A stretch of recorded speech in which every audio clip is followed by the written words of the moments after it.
नमस्कार, मैं हूं प्रकाश श्रीवास्तव। हमारे खास कार्यक्रम पूरा सच में आपका स्वागत है। और खबरों की दुनिया में पूरा सच बहुत जरूरी होता है, क्योंकि झूठ से भी खतरनाक होता है अधूरा सच, और उसी तरह खतरनाक होती है अधूरी खबर। इसलिए हर खबर का पूरा सच हम आपको बताएंगे, वो भी तथ्यों, तर्कों और सबूतों के साथ। तो आइए बिना देर किए देखते हैं पूरा सच।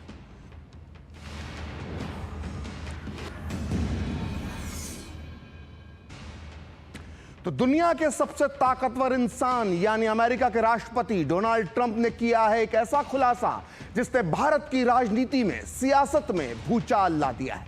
डोनाल्ड ट्रंप ने जो खुलासा किया है उसके बाद ये सवाल उठ रहे हैं कि क्या 2024 के चुनाव में बीजेपी और पीएम मोदी को चुनाव हराने के लिए अमेरिका में बैठी उस वक्त की सरकार ने कोई साजिश रची थी?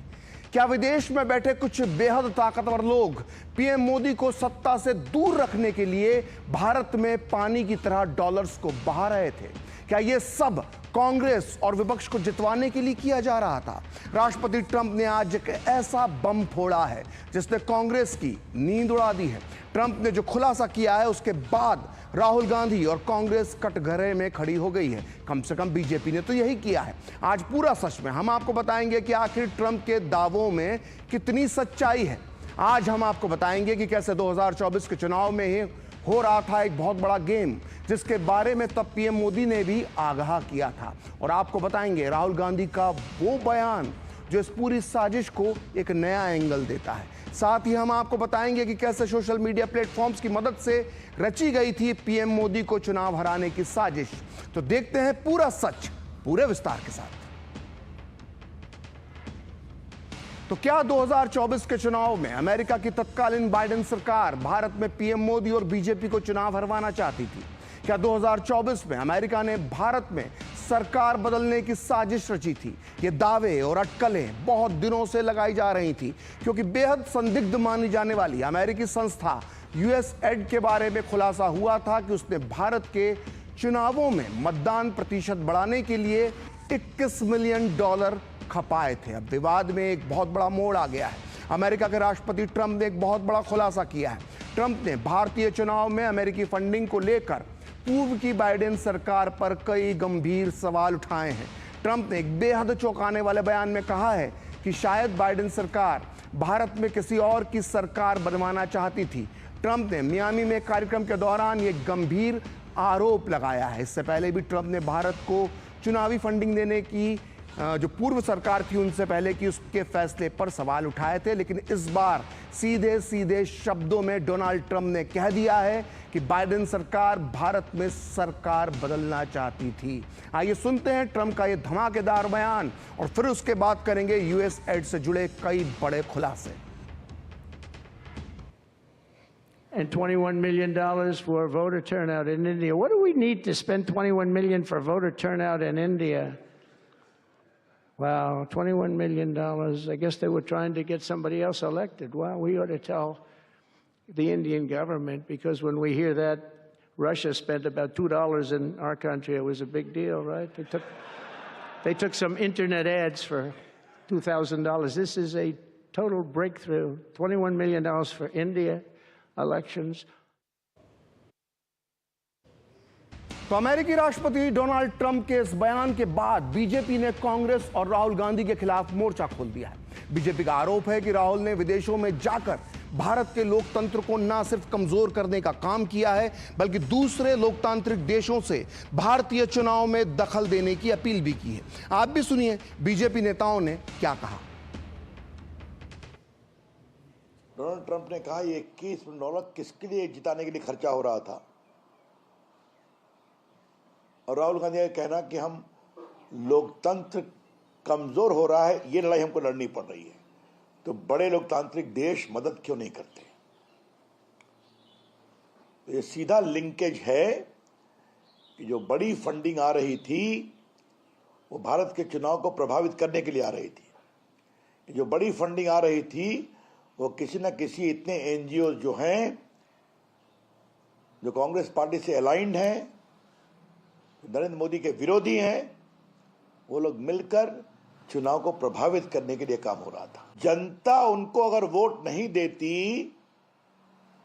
तो वो षड्यंत्र करके विदेशी पैसा भारत के चुनाव को प्रभावित करने में लगे, ये काम करते हैं। डोनाल्ड ट्रंप के स्टेटमेंट ने यह स्पष्ट कर दिया है कि राहुल गांधी और उनकी सभी प्रॉक्सी एनजीओज और ऑर्गेनाइजेशंस, जिसमें राहुल गांधी ने खुद ने कहा था that he wants to fight the Indian state, वो $21 मिलियन फंडिंग के बेनिफिशियरीज हो सकते हैं। राहुल गांधी को देश को जवाब देना चाहिए कि क्या विदेशी पैसे का इस्तेमाल करके राहुल गांधी इंडियन स्टेट से लड़ना चाहते थे। आज ये स्पष्ट हो चुका है कि इस देश का विपक्ष यूएसएड्स के जरिए एंटी इंडिया गतिविधि के अंदर इन्वॉल्व था, जिसके चरम सीमा पर राहुल गांधी डेमोक्रेटिक डेफिसिट भारत के अंदर क्रिएट करना चाहते थे। तो आखिर बीजेपी राहुल गांधी पर अन्य लोकतांत्रिक देशों से भारतीय चुनाव में दखल देने की गुजारिश करने के आरोप क्यों लगा रही है? दरअसल मार्च 2023 में राहुल गांधी लंदन के दौरे पर गए थे। इस दौरान उन्होंने भारत के लोकतंत्र पर सवाल उठाए थे। राहुल गांधी ने इस बात पर हैरानी जताई थी कि अमेरिका और यूरोप जैसे जो दो देश हैं, वो लोकतंत्र के जो तथाकथित पहरेदार हैं, वो भारत की स्थिति पर कुछ क्यों नहीं कर रहे हैं। ये राहुल गांधी ने कहा था। आप भी सुनिए राहुल गांधी का वो बयान। The surprising thing is that the so-called defenders of democracy, which are the United States, European countries, seem to just be oblivious that a huge chunk of the democratic model has come undone, right? Which is a real problem. With regards to, and frankly, the opposition is fighting that battle, right? And it's not just an Indian battle. It's actually a much more important battle. तो सुना आपने, 2023 में Rahul Gandhi America और Europe से भारत की लोकतांत्रिक प्रक्रिया में दखल की मांग कर रहे हैं। प्रधानमंत्री नरेंद्र मोदी भी कई बार चुनावी प्रक्रिया में विदेशी दखल के प्रयास की आशंका जता चुके हैं। 2024 के लोकसभा चुनाव प्रचार के दौरान प्रधानमंत्री नरेंद्र मोदी ने दावा किया था कि कुछ विदेशी ताकतें उन्हें सत्ता में आने से रोकने की कोशिश कर रही हैं। आप भी सुनिए पीएम मोदी ने तब क्या कहा था। आजकल देश दुनिया के बड़े बड़े ताकतवर लोग मोदी को हटाने के लिए एकजुट हो गए हैं। भारत शक्तिशाली हो गया तो कुछ ताकतों का खेल ही बिगड़ जाएगा।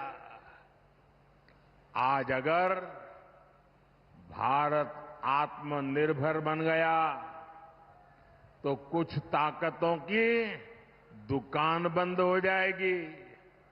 इसलिए वो भारत में कांग्रेस और इंडी गठबंधन की कमजोर सरकार चाहते हैं। तो अमेरिका के डॉज ने जब से यूएसएड के खर्चों में कटौती का फैसला किया है, तब से ही भारत में इस पर राजनीति गर्मा गई है। जैसे डॉज ने भारतीय चुनाव में दी जाने वाली $21 मिलियन यानी लगभग 182 करोड़ रुपए की फंडिंग रद्द की, उसके बाद से ही बीजेपी के निशिकांत दुबे से लेकर अमित मालवीय तक ने इस फंड के मकसद पर सवाल उठाने शुरू कर दिए। इस फंड को बीजेपी ने भारत की चुनावी प्रक्रिया में विदेशी हस्तक्षेप बताते हुए पूछा है कि इससे किसे फायदा हुआ। बीजेपी सांसद निशिकांत दुबे ने यह तक कह दिया कि यूएसएड ने भारत को बांटने के लिए कई संस्थाओं को धन उपलब्ध करवाया। यूएसएड को लेकर जारी विवाद के बीच अमेरिका के विदेश विभाग के पूर्व अधिकारी माइक बेंच के एक दावे ने सनसनी मचा दी है। माइक बेंच ने यूएसएड की फंडिंग के तार भारतीय चुनाव को प्रभावित करने से जोड़कर एक बहुत बड़ा दावा कर दिया है। बेंच के दावे के मुताबिक भारत में 2019 में हुए लोकसभा चुनाव को प्रभावित करने की भी पूरी कोशिश की गई थी ताकि प्रधानमंत्री मोदी की पार्टी बीजेपी सफल ना हो पाए। फेसबुक, यूट्यूब, व्हाट्सएप और ट्विटर जैसी सोशल मीडिया कंपनियों पर मोदी समर्थक कंटेंट को रोकने के लिए दबाव डाला गया था। जाहिर सी बात है, इससे बीजेपी के दावों को बल मिला है। इस बीच बीजेपी नेता अमित मालवीय ने आरोप लगाया है कि 2012 में जब एसवाई कुरैशी मुख्य चुनाव आयुक्त थे, तब चुनाव आयोग ने international foundation for electoral system के साथ एक MOU साइन किया था। यह संस्था जॉर्ज सोरोस के ओपन सोसाइटी फाउंडेशन से जुड़ी हुई है और इसे मुख्य तौर पर यूएसएड से आर्थिक मदद मिलती है। हालांकि हालांकि एसवाई कुरैशी ने इन आरोपों को बेबुनियाद बताते हुए कहा कि इसमें रत्ती भर भी सच्चाई नहीं है, लेकिन उन्होंने यह मान लिया है कि 2012 में IFES के साथ एक MOU साइन हुआ था, लेकिन कोई फंड नहीं लिया गया।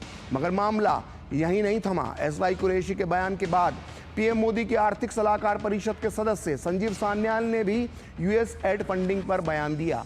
संजीव सान्याल ने कहा है कि USAID इतिहास का सबसे बड़ा स्कैम है और हम ये जानना चाहते हैं कि भारत में फंड किसे मिला है। तो इस तरह से पूरा विवाद भारत की सियासत को गरमा रहा है।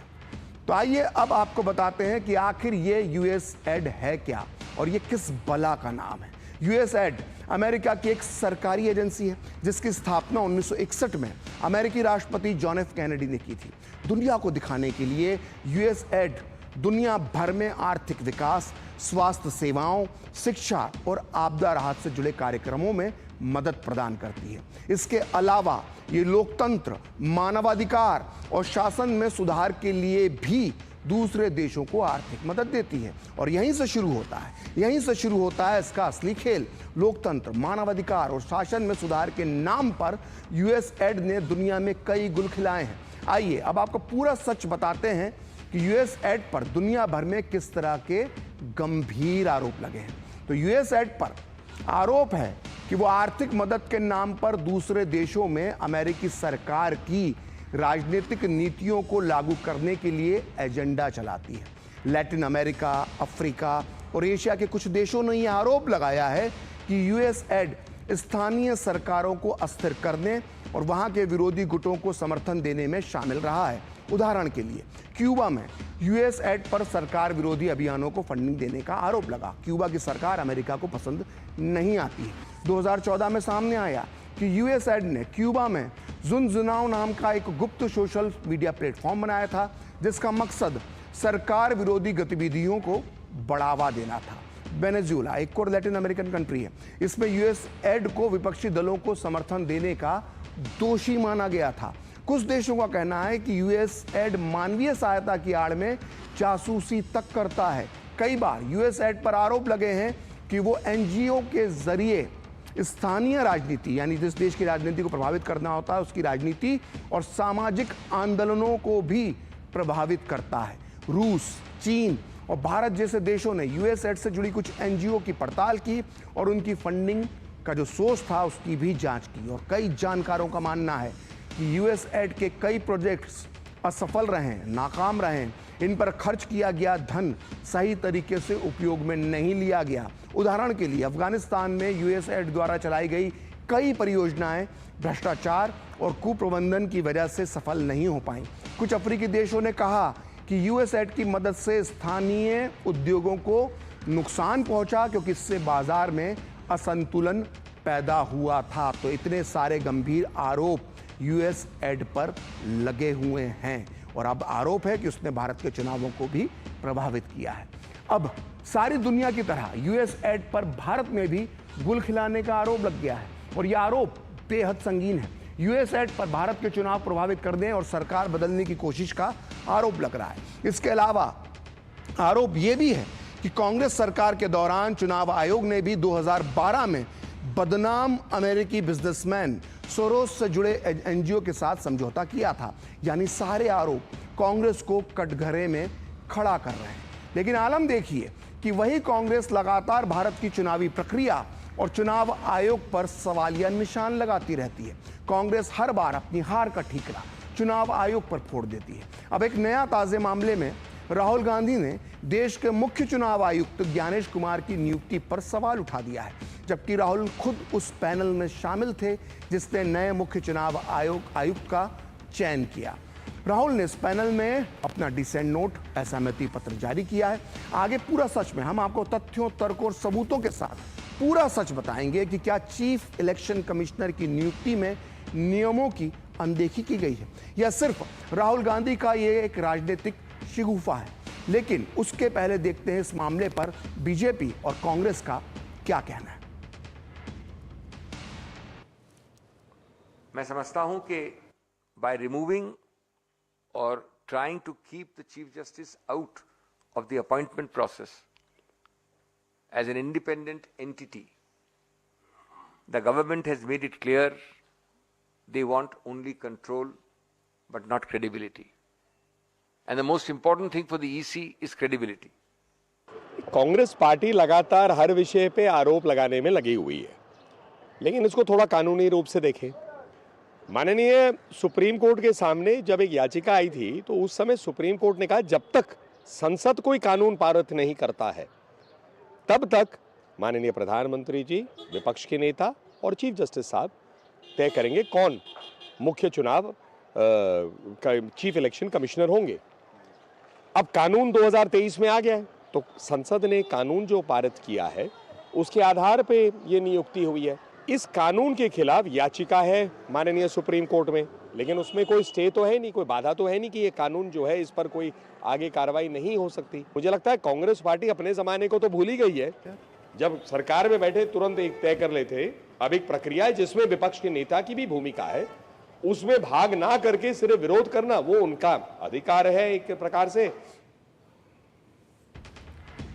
तो ज्ञानेश कुमार को भारत का मुख्य चुनाव आयुक्त नया बनाने पर राहुल गांधी और कांग्रेस सवाल उठा रहे हैं, लेकिन राहुल गांधी की दलील है कि नियुक्ति में सुप्रीम कोर्ट के आदेश का उल्लंघन हुआ है। इसलिए आइए सबसे पहले राहुल गांधी के इस दावे का पूरा सच जानने की कोशिश करते हैं कि नए मुख्य चुनाव आयुक्त की नियुक्ति में सुप्रीम कोर्ट के क्या किसी आदेश का उल्लंघन हुआ है या फिर नहीं हुआ है। और इसे समझने के लिए हमें सबसे पहले सुप्रीम कोर्ट के 2023 में दिए गए एक फैसले को समझना होगा। दरअसल सुप्रीम कोर्ट ने 2 मार्च 2023 को अपने फैसले में कहा था कि चुनाव आयुक्तों की नियुक्ति एक पैनल करेगा। इसमें प्रधानमंत्री, लोकसभा में नेता प्रतिपक्ष और चीफ जस्टिस ऑफ इंडिया यानी मुख्य न्यायाधीश शामिल होंगे। इससे पहले चुनाव आयुक्तों की नियुक्ति केंद्र सरकार करती थी। कोर्ट ने यह भी कहा कि यह प्रोसेस तब तक लागू रहेगी जब तक संसद इनकी नियुक्ति पर कोई कानून नहीं बना लेती। यानी चूंकि सुप्रीम कोर्ट ने अपने फैसले में चुनाव आयुक्त की नियुक्ति पर कानून बनाने की बात कही थी, इसलिए मोदी सरकार चुनाव आयुक्तों की नियुक्ति से जुड़ा एक नया बिल लेकर संसद में आई। इसे नए बिल के तहत चुनाव आयुक्तों की नियुक्ति के लिए 3 सदस्यों का पैनल बनाया गया। ये पैनल तय करेगा, ऐसा इस बिल में प्रावधान था। इस पैनल में प्रधानमंत्री, लोकसभा में विपक्ष का नेता और एक केंद्रीय कैबिनेट मंत्री शामिल होंगे, ऐसा इस बिल में लिखा गया था।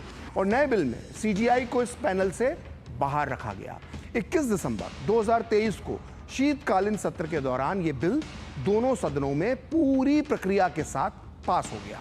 अब पहली बार ऐसा है कि जब इस नए बिल के आधार पर नए मुख्य चुनाव आयुक्त की नियुक्ति हो रही है। लिहाजा प्रधानमंत्री मोदी की अध्यक्षता में बने इस पैनल की साउथ ब्लॉक में प्रधानमंत्री ऑफिस में एक बैठक हुई, जिसमें गृह मंत्री अमित शाह और राहुल गांधी मौजूद रहे। राहुल गांधी ने ज्ञानेश कुमार के नाम किया था। खैर, नए चुनाव आयुक्त की नियुक्ति को लेकर जब हमने देश के एक पूर्व चुनाव आयुक्त अनूप चंद्र पांडे से बात की तो उनका क्या कहना है, आइए सुनते हैं। राष्ट्रपति का अर्थ ये है कि प्रधानमंत्री के द्वारा नियुक्ति होती थी, उसकी एक प्रक्रिया है, उसे एसीसी प्रक्रिया कहते हैं और उसके थ्रू ये 75 साल तक नियुक्तियां होती रही। पिछले वर्ष कुछ लोग सुप्रीम कोर्ट गए और वहाँ सुप्रीम कोर्ट ने ये कहा कि जब पार्लियामेंट को लॉ बनाना था तो पार्लियामेंट लॉ बनाए और तब तक उन्होंने एक अंतरिम व्यवस्था लागू कर दी। पार्लियामेंट ने ये लॉ बना दिया तो उस लॉ के तहत ये नियुक्ति की गई। तो आइए अब इसका भी पूरा सच जान लेते हैं कि कांग्रेस के दौर में चुनाव आयुक्तों की नियुक्ति कैसे होती थी। आपको यह जानकर आश्चर्य होगा कि इस महत्वपूर्ण नियुक्ति के लिए कोई कानून ही नहीं था। नियुक्ति की पूरी लगाम केंद्र सरकार के हाथों में होती थी। पुरानी प्रक्रिया में सचिव स्तर के या मौजूदा सचिव हैं या रिटायर अधिकारियों की एक सूची तैयार कर ली जाती थी। इस सूची के आधार पर उसमें से 3 नामों का चुनाव होता था और इन 3 नामों में से कोई एक नाम प्रधानमंत्री उसको चुन लेते थे, एक नाम को राष्ट्रपति के पास भेज देते थे। उस तरह से देश को उसका मुख्य चुनाव आयुक्त मिल जाता था। और यही वजह है कि कांग्रेस के दौर में कई ऐसे चुनाव आयुक्त बनाए गए जिनकी नियुक्ति और कार्य प्रणाली पर बेहद गंभीर सवाल उठाए गए। आज हम इन सभी का पूरा सच आपको बताएंगे, लेकिन शुरुआत करते हैं नवीन चावला से। नवीन चावला 2009 से 2010 तक मुख्य चुनाव आयुक्त रहे। 2009 के लोकसभा चुनाव के दौरान नवीन चावला ही मुख्य चुनाव आयुक्त थे। चावला को गांधी परिवार का करीबी नौकरशाह माना जाता था।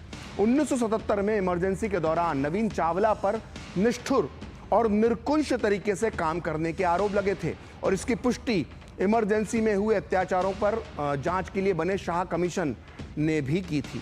और बीजेपी का आरोप था उस समय कि मनमोहन सरकार के दौरान 2009 में सोनिया गांधी ने नवीन चावला को मुख्य चुनाव आयुक्त बनवाने में बहुत बड़ी भूमिका निभाई थी। यहां तक कि उस समय के मुख्य चुनाव आयुक्त एन गोपाल स्वामी ने राष्ट्रपति को चिट्ठी लिखकर चुनाव आयुक्त नवीन चावला को हटाने की सिफारिश तक की थी।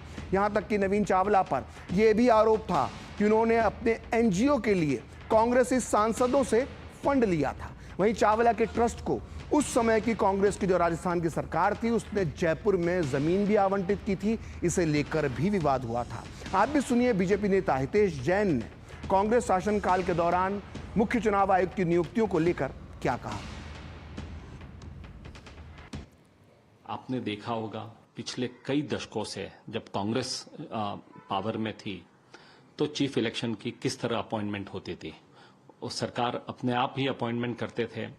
और मुझे याद है जब यूपीए की सरकार थी और नवीन चावला की भी जब नियुक्ति हुई थी तब एक इलेक्शन कमिश्नर ने राष्ट्रपति जी को चिट्ठी लिखी थी कि किस तरह से नवीन चावला कांग्रेस के एजेंडे को चलाते हैं। तो ये तो है कांग्रेस का ट्रैक रिकॉर्ड। उन्होंने तो कोई सुधार नहीं किया, कोई रिफॉर्म्स नहीं किए। तो नवीन चावला कोई इकलौते चुनाव आयुक्त नहीं है जिनकी नियुक्ति कांग्रेस ने की और कांग्रेस के वो करीबी माने गए हों। ऐसे कई लोगों की लिस्ट है, लंबी लिस्ट है, जो बताती है कि देश में कई मुख्य चुनाव आयुक्तों पर कांग्रेस की सरकारों ने रेवड़ियों की बरसात की। किसी को अपने टिकट पर चुनाव लड़वाया तो किसी को केंद्रीय मंत्री ही बना दिया। आइए देख लेते हैं इसका भी पूरा सच। दूध का दूध पानी का पानी हो जाएगा। देखिए, पूर्व मुख्य चुनाव आयुक्त टीएन शेषन को बेहद ईमानदार माना जाता है, लेकिन उन्होंने 1999 में गांधीनगर से कांग्रेस के टिकट पर बीजेपी नेता लाल कृष्ण आडवाणी के खिलाफ चुनाव लड़ा था। लेकिन सबसे जबरदस्त उदाहरण है 1996 से लेकर 2001 तक मुख्य चुनाव आयुक्त रहे एमएस गिल। एमएस गिल को तो कांग्रेस ने 2004 से 2016 तक राज्यसभा का सांसद तो बनाया ही, मनमोहन सिंह की सरकार में उन्हें केंद्रीय मंत्री की कुर्सी भी दे दी। इसके अलावा 1958 से 1967 तक मुख्य चुनाव आयुक्त रहे केवी सुंदरम को विधि आयोग का अध्यक्ष बनाया गया। वहीं 1982 से 1985 तक मुख्य चुनाव आयुक्त रहे आर.के. त्रिवेदी को गुजरात का राज्यपाल बनाया गया। इतना ही नहीं, 1990 में मुख्य चुनाव आयुक्त रही वीएस रामादेवी को कर्नाटक का राज्यपाल बनाया गया। और ये तो सिर्फ चंद उदाहरण हैं, ये लिस्ट और भी लंबी है। तो ये है कांग्रेस की हकीकत। तो पूरा सच में वक्त एक ब्रेक का, और ब्रेक के बाद बताएंगे कि कैसे कांग्रेस ने सुप्रीम कोर्ट के चीफ जस्टिस की नियुक्ति में भी की थी मनमानियां।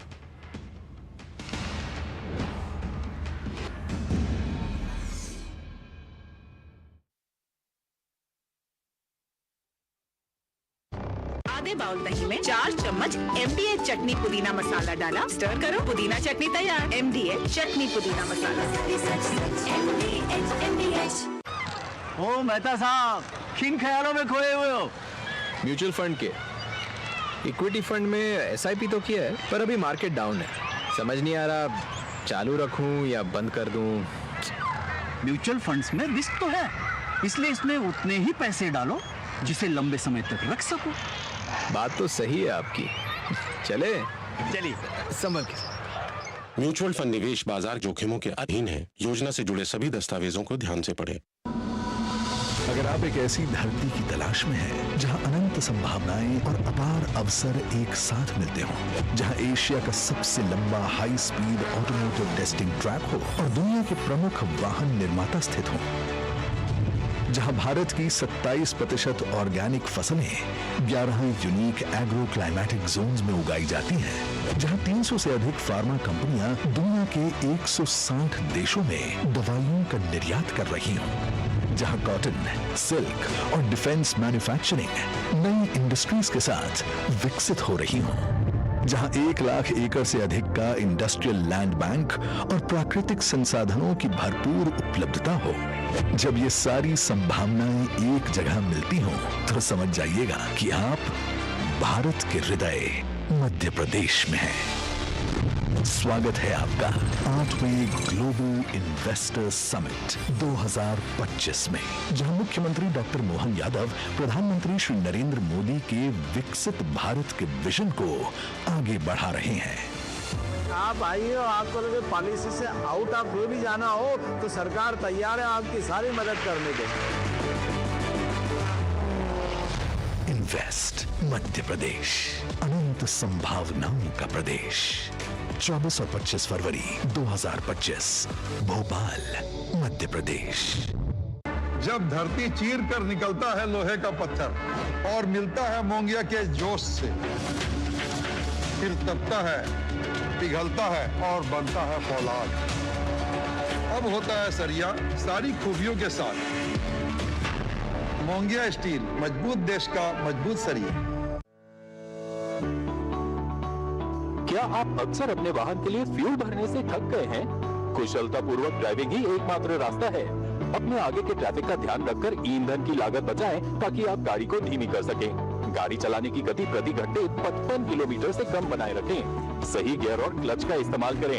एयर कंडीशनर का कम इस्तेमाल करें। लाल बत्ती पर अपने वाहन को बंद कर दें। होशियारी से ड्राइव करें और अपनी बचत को बढ़ाएं। गोल्डी मसाले के 100 ग्राम के स्पेशल पैक्स में फ्रेशनेस लॉक है। ऐसे गोल्डी मसाले, जहां जाएं रिश्ते बनाएं।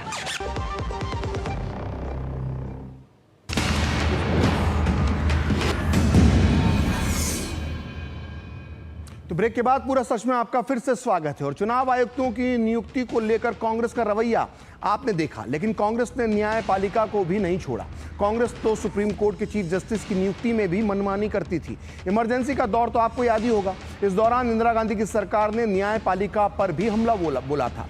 इसका सबसे बड़ा शिकार बने थे सुप्रीम कोर्ट के जज जस्टिस HR खन्ना। उस समय देश के अगला मुख्य न्यायाधीश बनने के लिए जस्टिस खन्ना का नाम सबसे आगे था। वो सुप्रीम कोर्ट में सबसे सीनियर जज थे, लेकिन उनकी एक असहमति की वजह से इंदिरा गांधी की सरकार ने उन्हें चीफ जस्टिस नहीं बनाया और उनके बदले उनसे जूनियर जस्टिस MH बेग को चीफ जस्टिस बना दिया गया। इसके विरोध में न्यायमूर्ति खन्ना ने उसी दिन इस्तीफा दे दिया था। यानी संवैधानिक अधिकारों की रक्षा के कारण उन्हें CJI की कुर्सी गंवानी पड़ी थी। और इमरजेंसी के दौरान तत्कालीन राष्ट्रपति फखरुद्दीन अली अहमद के एक फैसले को लेकर यह सारा विवाद हुआ था। तो फिलहाल आज पूरा सच में इतना ही।